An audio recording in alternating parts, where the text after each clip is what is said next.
The kingdom of my divine will in the midst of creatures. Book of Heaven, Volume 30, Part 16. June 29th, 1932. Prodigies and secrets that the living in the divine will encloses. Moving scenes. Generations of the divine acts in the creature. Divine custody and jealousy. I am in the arms of the divine Fiat. Its dominion extends in everything over my littleness. But its empire is not slavery. No, but union, transformation, in such a way that the creature feels that she dominates together with it. And by letting herself be dominated, she acquires the virtue of dominating the very supreme will. But while my mind was swimming in the sea of the divine Fiat, in such a way that I felt as though drowned by its waves, my celestial Jesus, visiting my poor soul, told me, "My blessed daughter, the living in my will encloses so many prodigies and secrets as to astound heaven and earth. You must know that as the littleness of the creature enters into it, it gets lost in its immensity, and the divine will receives it in its arms to make of it a conquest, and the human will makes itself the conqueror of the divine. Now, in these conquests on both sides, the divine will celebrates the conquest of the human, making of it the use it wants, and the human will celebrates the great conquest it made of the divine, and wanting to make of it the use it wants, it sends it off to heaven as its conquest and bearer of new joys and happinesses which it possesses. My will, conquered by the soul, does not hold itself back. By locating itself, it stays and sets out for her celestial fatherland, only to comply with the one who has conquered it. And it carries the conquest it made of the human will, and the joys and happinesses that the conquering divine will encloses. My delighting and beatifying will, which is in heaven, and my conquering will, which is on earth, plunge together and flood the celestial regions with the new joys that my conquering divine will possesses. In fact, you must know that the joys of my conquering will are quite distinct and different from those of my delighting will. The conquering joys are not in the power of the blessed, but in the power of the creature, who must send them from the earth. And they are formed in the middle of the stake of pain and of love, and over the annihilation of her own will. On the other hand, the delighting joys are in their power, and are fruits and effects of the celestial dwelling in which they find themselves. There is great difference between the joys of my conquering will and those of my delighting will. I can say that my conquering joys do not exist in heaven, but only on earth. And oh, how beautiful it is to see the creature, who, for as many times as she does her acts in my will, so many times makes herself the conqueror of it, and makes it set out for heaven, for purgatory, into the midst of terrestrial creatures, wherever she wants. More so, since, my will being everywhere and in every place, it has to do nothing other than bilocate itself to give the fruit, the joys, of the new conquest that the creature has made of it. My daughter, there is no scene more moving, more delightful, more useful, than to see the littleness of the creature come into our divine will, do her little acts, and make her sweet conquest of an immense, holy, powerful, eternal will that encloses everything, can do anything, and possesses everything. The littleness of the creature, in seeing herself the conqueror of a divine fiat so interminable, remains stupefied, does not know where to put it, would want to enclose it all within herself, but she lacks the space, and acting as a stalwart, she would want everyone to take so great a good. Here, then, she sends it off to heaven as a sacred right of the celestial fatherland, and to whomever wants it. And with eagerness she sets about doing more acts in it, to reacquire it as many times for as many acts as she keeps on doing. It is the true divine commerce that God and the creature form between heaven and earth. Then my mind continues to wander within that fiat that wants to always give itself to the creature, and while it gives, it never stops giving. And my sweet Jesus added, "My daughter, the human will is the font and substance of the life of the creature. From it she draws the life of her works, the thoughts of her mind, the variety and multiplicity of her words. If the human life did not have a free will, it would be a life without font and without substance. So it would lose all the beauty, the strikingness, the admirable braiding that the human life can weave. The same for the divine will. Wherever it reigns, it makes itself font, substance, and life of the acts done in it. So as the creature thinks, speaks, operates, walks, this font diffuses in her acts, and places in them the divine substance. And oh, the variety of these acts, distinct among themselves in sanctity, in beauty, in light, in love. When this font diffuses in her acts, it does always new acts, and forms the harmony of the divine operating in the creature.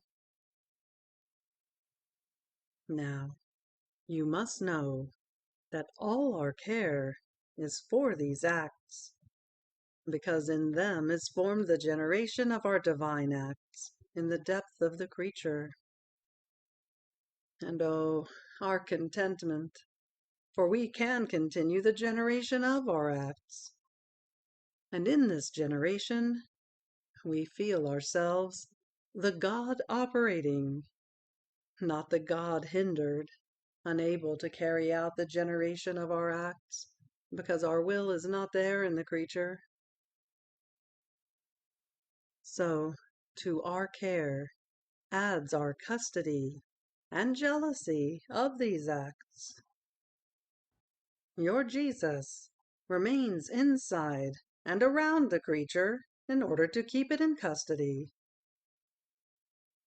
There is a footnote here referring to the word it meaning the divine will, in order to keep the divine will in custody. My jealousy has a gaze fixed on them to watch them, to delight myself, and take all the pleasure that the generation of its acts operating in her possesses. After all, our will possesses an infinite value, and not keeping even just one act of it in custody would be like going against our very selves. Even more, you must know that since it is fount and substance of our supreme being, our power, sanctity, goodness, and all our attributes form a crown around our will and all its acts, to be dependent upon it, and give it the homage and custody of all its acts, whether it does them in us or in the creature. Therefore be attentive, and let yourself be dominated by my will, if you don't want ever to lose your Jesus, whom you so much long for, love, and want. Fiat. July 9th, 1932. Hunger that the divine will produces. Life imprisonment of love. How God forms the persecution of love to the creature. I feel myself under the empire of the divine will, and if for a few minutes I don't feel its empire, I feel I am without life, without food, without heat. I feel that the divine life ends, because there is no one who forms it, nor any one who nourishes it. And in my sorrow I keep repeating, Jesus, help me. Without your will I die of hunger. Oh, please, make me feel its sweet empire, so that nourishing me, your life may live in me, and I may live of you. And my beloved Jesus, having pity on me, all love and tenderness, clasped me in his arms and told me, my little daughter of my will, courage, do not lose heart. The divine life, formed and nourished by my will, cannot die. And if you feel the hunger, it is rather that you don't always hear my speaking on other wonders and novelties that my will possesses. This interrupted speaking of mine makes you feel hungry for the ever-new nourishment which it possesses.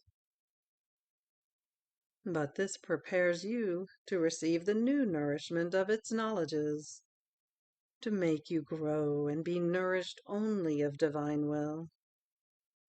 Nor would you submit to taking any other food. It would be disgusting to you, and you would content yourself with dying of hunger, because one who has savored it many times cannot adapt to taking other nourishments. However, this hunger is also a fortune, because it can serve you as an outlet into the celestial fatherland. And you must know that the only nourishment of these divine regions is the new act, never interrupted, of my divine will. This nourishment that possesses all tastes, all delights, is the daily food, and of all instants, of the celestial Jerusalem. And besides, to feel the hunger says life, not death. Therefore, wait with unconquered patience for the nourishment of my will, which shall repay you for the hunger suffered, with such abundance that you shall not be able to take it all. And I, interrupting the speaking of Jesus, said, My love, my heart bleeds in telling you this. To me, rather, it seems that you no longer have that continued love for me that would make you always speak, and giving me many new enchanting surprises of your being and of your will. I would feel and touch with my own hand your love palpitating for me, so much so that I was forced to say, "How much Jesus loves me!" Now, because of this interrupted speaking of yours, it seems to me that I am not always loved by you, and to pass from a continuous love to an interrupted love is the harshest of torments. And I keep repeating, I am not loved. I am not loved by He whom I so much love. And Jesus, interrupting my speaking, added, "My daughter, what are you saying? You must know that when the creature loves us, if we did not love her, we would act against the nature of our divine being. To be loved and not to love is not of the Supreme Being. And if this could be, and we were capable of pain, the love of the creature would put us into a life imprisonment of torments, and would become our persecutor, nor would it give us peace until fused together, the love of one and of the other would kiss and rest together. Ah, you do not know what it means to love, and not to be loved by he or she whom one loves. All the pain, the restlessness, is carried by the one who does not love, because the one who loves is at his place and fulfills the most sacrosanct of duties. In such state is our divine being, because we love too much, and man does not love us. Our love persecutes he whom we love. It puts him into life imprisonment. It torments him. It gives him no peace. Restlessness is the sure sign that the creature has been aimed at by our love, that wants to win the love of the creature by dint of persecution. Therefore, calm yourself. If you love us, our love loves you before you do. And the inseparability of our love and yours is so great that yours forms the little heat, and ours, feeding yours, forms the immensity of the light, in such a way that both one and the other lose the separative virtue and live always together, as if they were one single nature, to form one, the life of the other. Therefore, if my speaking is not continuous, this does not mean broken love. No. It would be interrupted if you did not feel like wanting to do my will, even at the cost of your life.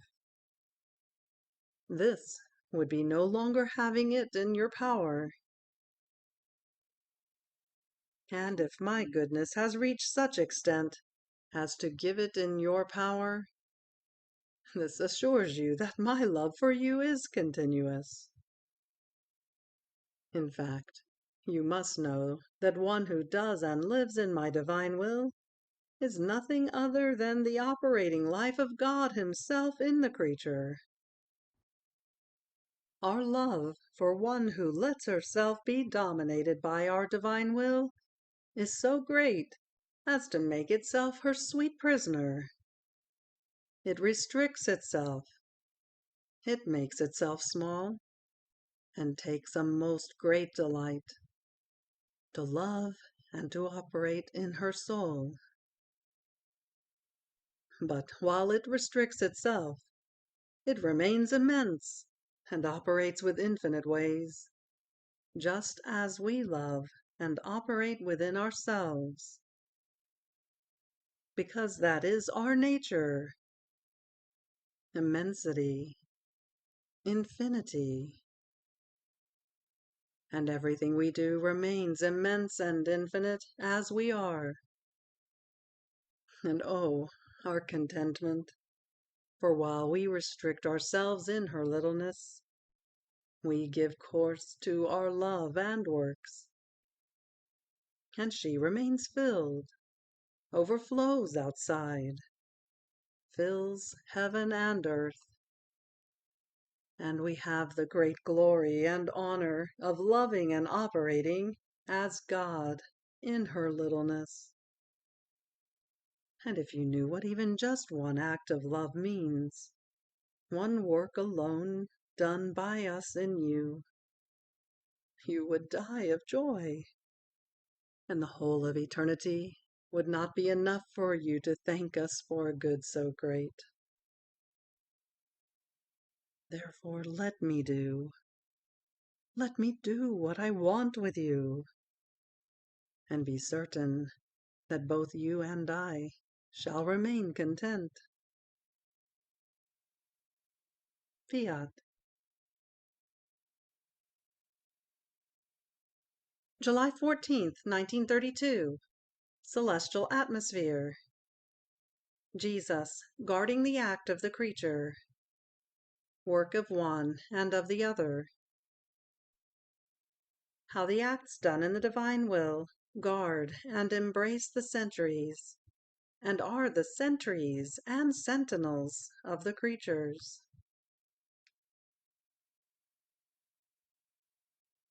I am always occupied with and in the divine volition. In it there is always work to do. But it is not a work that tires. No, rather it gives strength. It makes the divine life grow, and inundates one with joy, with peace. One feels a celestial atmosphere, inside and out. But while I was swimming in the eternal waves of the divine volition, my highest good, Jesus, visiting my little soul, told me, "Blessed daughter, it is I who form the celestial atmosphere, inside and outside the creature. In fact, as soon as she enters into my divine will, I place myself as guard of the act that she is doing, and she forms the soil with her acts, and I form the divine seed to cast it into the act of the creature. So her acts serve as soil, and I, celestial farmer, by filling her with my seeds, use this in order to reap the harvest of the works that are done in my will. Do you see, then, what the continuation of the acts done in my divine will is for? It serves to give me the work and the occasion never to leave the creature, because she gives me always something to do, and I do not want to, nor can I leave a soil so precious, formed in my will, and exposed to the vivifying rays of the divine sun, empty. Therefore, my will calls you to work in it, and you call me. And oh, how sweet it is to work together in my fiat! It is a work that does not tire. On the contrary, it is bearer of rest and of the most beautiful conquests.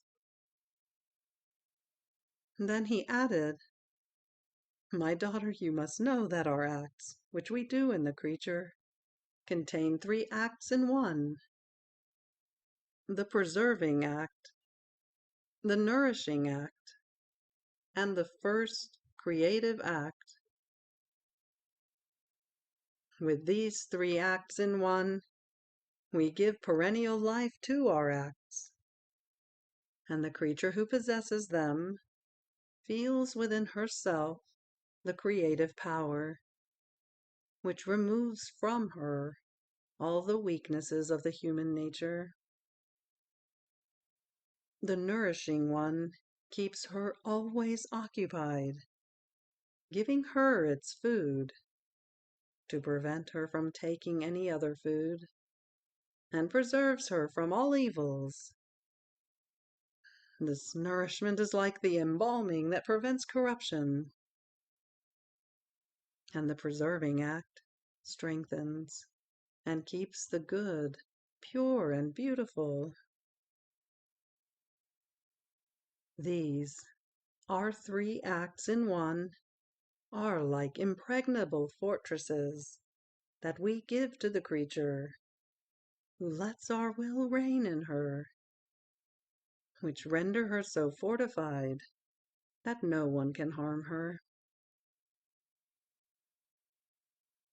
After this, my little mind continued my round in the divine will, searching for its acts, in order to enclose my acts within its own, and make them one. This is all the contentment of my long exile, to be able to operate together with the supreme volition, to make my acts disappear in its own. I feel I take heaven as though in my power. I feel the eternal beatitudes flow in them. There is a footnote here referencing them, meaning my acts, Luisa's acts. I'll begin at the previous sentence. This is all the contentment of my long exile, to be able to operate together with the supreme volition, to make my acts disappear in its own. I feel I take heaven as though in my power. I feel the eternal beatitudes flow in them, my acts, in such a way that I feel neither distant nor estranged from my dear celestial fatherland. So, while my mind was as though crowded by thoughts on the divine will, my highest good Jesus, repeating his short little visit, told me, "My little daughter of my will, I want you to know that for each of your acts in it, you are regenerated and grow as many times in a completely new way in our Fiat. So you feel heaven, and the Supreme Being has the great contentment of regenerating in the act of the creature. To form our life in her act is our feast, our longing. We unite all our stratagems of love and receive the complete glory that the creature can give us. Now, you must know that sacrifice, with powerful voice, calls God, and doing our will makes him descend into the soul to let him operate as the God he is. And I, my love, even though I try to operate always in your will, and I pray and pray that its kingdom come upon earth, nothing is seen yet. And Jesus, good daughter, this says nothing. In fact, you must know that the prayers, the acts done in our will, because they enter our divine act, have such power that they must bring to the creatures the good they contain. They place themselves as guards of the centuries, and they guard them with so much love, and with unconquered patience they wait and wait, and with the light that they possess they knock at the hearts, they make themselves light for the minds, and without ever tiring, because they are not subject either to tiredness or to diminution of power. They act as sentries, as faithful sentinels, who do not leave other than when they have given the good that they possess. These acts are the possessors of my will, and in an absolute way they want to give it to creatures. And if one escapes them, they take aim at another. If one century does not receive them, they do not stop, nor do they depart, because we have given them the centuries in their power, and they form, and will form, our divine army in the midst of the human generations, to form the kingdom of our will. In these acts there is the human crowned with divine power, and they give to the creatures the right to possess such a kingdom. There is our will operating in these acts, and it gives God the right to reign and dominate the creature with our omnipotent fiat. They are like the down payment and capital that pay God on behalf of creatures, and have the right to give what they have paid for to the human generations. And like sun that does not withdraw or ever tire of beating on the earth with its light to give the goods it possesses, so do they, more than suns, go around through each heart, go around the centuries, are always in motion, nor do they ever give up, until they have given my operating will which they possess. More so, since they know with certainty that they will obtain their intent and victory. Therefore, if you see nothing, do not be concerned. You continue your life and your acts in my will. This is more necessary than anything, to form the currency, in order to pay for a kingdom so holy on behalf of your brothers. And besides, you must know that my very life spent on earth, and my own acts, find themselves in the same condition. I paid up for all, and my life and what I did is at everyone's disposal, and want to give themselves in order to give the good they possess. And although I departed for heaven, I left and I stayed to go around the hearts, the centuries, so as to give to all the good of my redemption. It has been about 20 centuries, and my life and my acts continue to go around. But not all of them have been taken by creatures, so much so that various regions still do not know me. So my life, the fullness of my goods and my acts, do not withdraw. They run and go around always. They embrace the centuries as though one, to give to all the good that they possess. Therefore, it is necessary to do, to pay, to form the capital. the rest shall come by itself.